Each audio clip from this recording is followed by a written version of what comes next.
Amin sir kasi wala kaming basis ng sama ninyo sa Monday. Nasagot niyo kaya sir yung email namin? Ma'am, lagi naman ako sumasagot. Ang problema, walang sumasagot sa akin. Yung last kong email na nandito, no, was dated about 2 weeks ago. Yun lang ho nakuha ko. There is no recent email at all. May sagot kami sa inyo sir kahapon. Wala po ko na-receive. Wala ko, ma'am. Kasi ma'am, on the dot ho, ano ba yung email address kong ni-reply nyo? Pakispell po. Kasi may dalawa kayong ginagamit na email, di ba po sir? May Div Mercy, Tama. tapos may Ms. Taka. Ma'am, wala po ko ni isang na-receive. Kaya kung ganun ho, walang basis, then I'll just have to make my report po sa DFA and that's it. Kasi ako po'y kababayan nyo lang, nire-record ko to no, na kailangan ko ng tulong for 20 years. Ngayon, walang basis. Ba't o ganun? Kasi sir, for documentation purposes din namin. Di ba ma'am sinabi ko sa iyo, ma'am Rona, life-changing yun kasi this is a 2-year investigation sa fraud na nasira ang buhay ko. Kunento ko na ako sa inyo kung paano nasira. I will make my report sa DFA noon. Kasi ngayon, I feel very, nakaano nga ako sa ambassador, dumaan ako dyan, naka-S-class saka BMW, ba't to din yung makatulungan?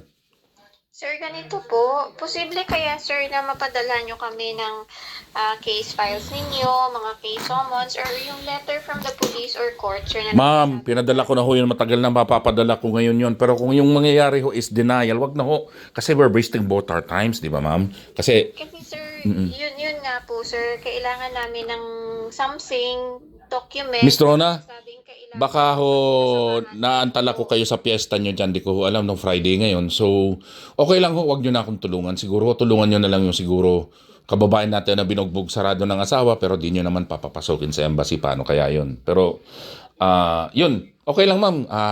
Happy New Year na lang. Happy New Year na lang ma'am at nare-record ko to. Sige na lang po, di nyo kayang tulungan ng kababayan nyo. We would be able to help you naman, sir. Kaso lang... Ma'am, simple lang yun, chaperon. Ba't kailangan ko pang ilista yung lahat na nangyari? Sinabi ko na sa inyo.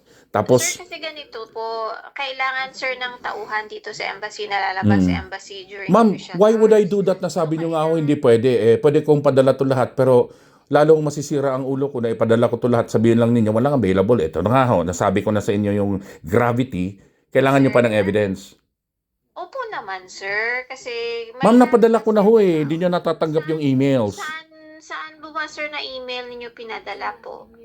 Doon sa reply sa whatever consular, di ba? PhilM consular something or DFA, di ba? Yung nasa front ng page nyo.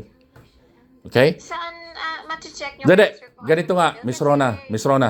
Ganito nga. Bigyan nyo ako ng email ngayon, papadala ko lahat. Pero sumagot ka ho at kasi tuwatawag ako sa iyo, you take about 1 week to answer things, no? So, again, recorded ho to. I have a record dito, sir, na tinatawagan ko kayo since January 5. Okay, pero give me ho the numbers, the times, the dates kasi okay naman ho, nag-uusap tayo ngayon, isahan 1 click lang nga. Yung mga email ho na sinasabi nyo i-reply, I will look again sa junk mail ko and what kasi wala ho kung natatanggap. Ngayon ganito, Miss Rona, simple. Ma'am, can you please listen? Medyo ipit ho ko ngayon at galit, no? So ganito, papadala ko ng isang email address na gusto nyo. I will include all my requests, lahat ng police files na nakaano doon.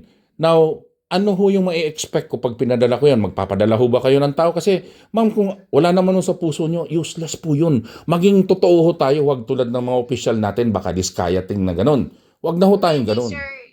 Sir, ganito, kailangan lang namin, sir, ng document na nagsasabi na kailangan kayong samahan ng official ng embassy para sa Monday. Okay, ganito, Miss Rona, no? Humingi ako ng tulong bilang kababayan nyo. Now, yung police, sinabihan ko na ho sila na I will talk to you pending ang ng embassy. If you want a specific thing na nagsasabi na nire-request ng police yung embassy sumama sa inyo, wala ho ko nun. Pero meron ako ng request as a Filipino citizen asking my embassy's help to help me with my life. Now, if you want a specific, ano ho bang gusto nyo? Word for word nagsasabi na nagre-request yung police na kailangan isama yun ng embassy. Wag na ma'am, ano na lang ho, ikain nyo na lang yung Jollibee, yung adhika ko, yung katawan ko pag namatay, bibili nyo na lang ho ng Jollibee, no? Have a good day.